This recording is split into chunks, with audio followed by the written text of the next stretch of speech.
आवाज खाली कर. तुझी बायको आली होती माझ्या ऑफिस मध्ये.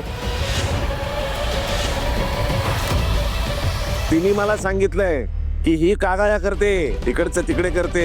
या घरामध्ये आम्ही तिचा छळ करतो, तिला अशी वागणूक देतो, तशी वागणूक देतो, हे सगळं घरी सांगते.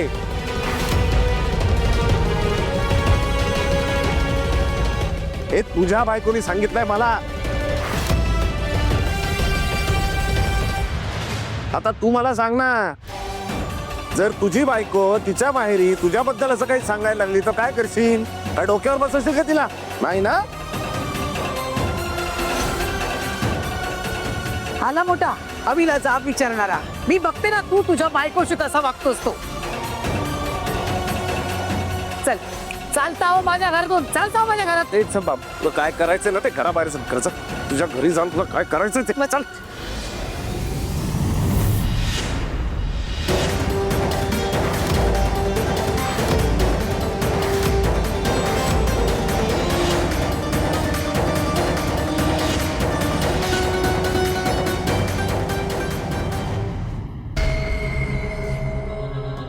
लक्षात ठेवायचं, यानंतर या घराची पायरी चढायची नाही.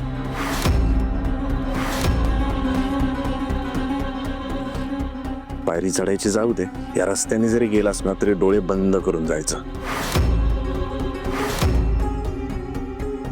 कारण हे घर माझं आहे, इथले नियम माझे, इथे येणारी माणसं पण माझीच.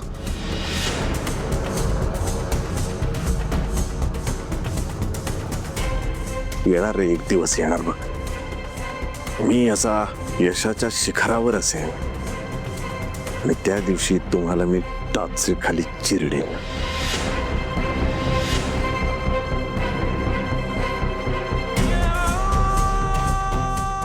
वाट बघ, येणार हा दिवस.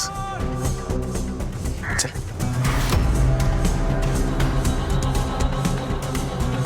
निघ.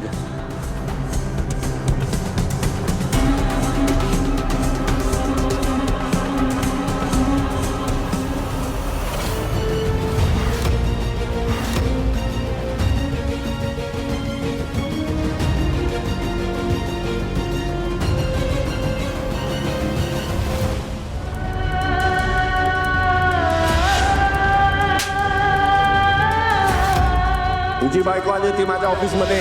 तिने मला सांगितलंय की ही कागाळ्या करते, इकडचं तिकडे करते. या घरामध्ये आम्ही तिचा छळ करतो, तिला अशी वागणूक देतो, तशी वागणूक देतो, हे सगळं घरी सांगते. हे तुझ्या बायकोने सांगितलंय मला.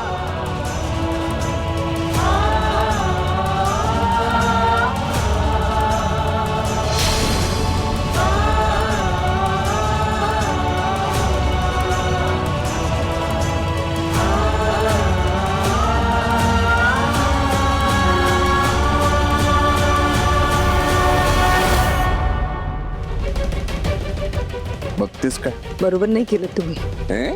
आपण संकटात आहोत हे जेव्हा त्याला कळलं, त्याने एक सेकंदही विचार न करता पटकन चेक लिहून दिला होता. हो पण काय उपयोग आम्हाला? तो चेक फाडून आलेस ना तू. तुम्ही माझ्याशी कसंही वागलात तरी चालेल, पण तुम्ही माझ्या भावाशी असं वागायला नको होतं. हात उचलायला नको होता. बरोबर नाही केलं तुम्ही, बरोबर नाही केलं.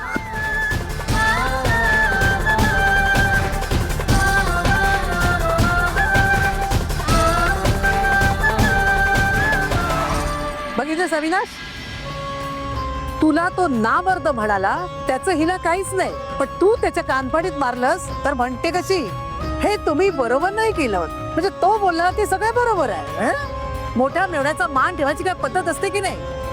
एवढा कसला मा झालाय श्रीमंतीचा. काय घडवलीये मी, पण अद्दल घडवलीये त्याला. परत जर आला ना बघा, मग मी येन तो आहे. नामर्द म्हणतो काय मला? बघू ना स्वतःच्या बायकोजवळ काय मर्दुमकी गाजवतो. आणि येऊन जाऊन सगळे माझ्या मुलीवरच येतात. तिला काय घोडे मारले यांचं माहित नाही. तिला सासरी असा त्रास झाला तर तू काय करशील म्हणे. अरे माझी पोरगी अशी दळबद्री नाहीच आहे. आणि माझ्या बहिणीचं मी बघून घेईन. त्याने त्याच्या बायकोचा विचार करावा. मला नामर्द म्हणाला ना, बघतो आता हा किती मर्द आहे ते. काय माझं नशीब खराब होतं, कुठून दुर्बुद्धी झाली मला. तेव्हाच हिच्याशी लग्न करण्यापासून अभिला रोखलं असतं ना तर बरं झालं असतं.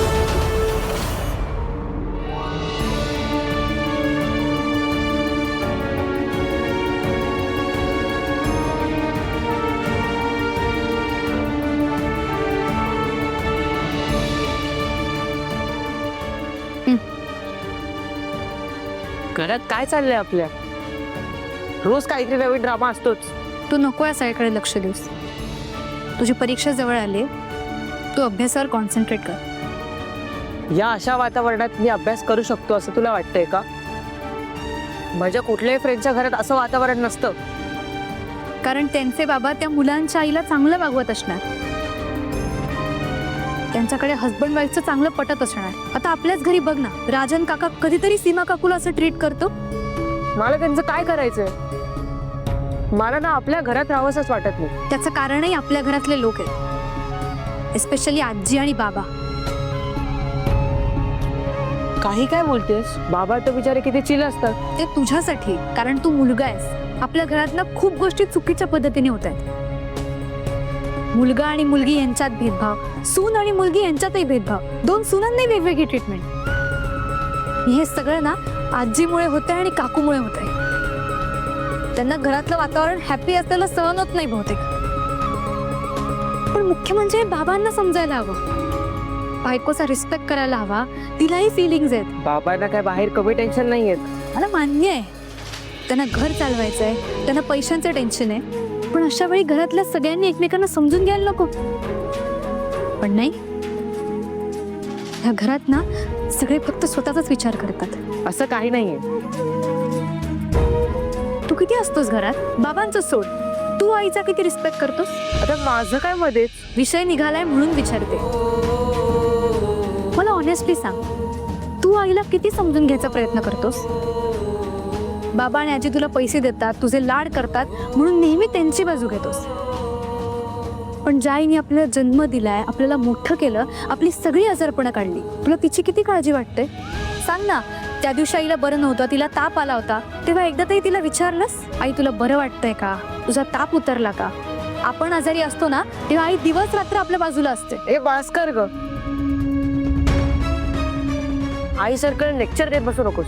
अरे बाबांना काय ग बोलतेस? मेन्स आर मेन्स, ते असेच असतात. आणि आईचं काय?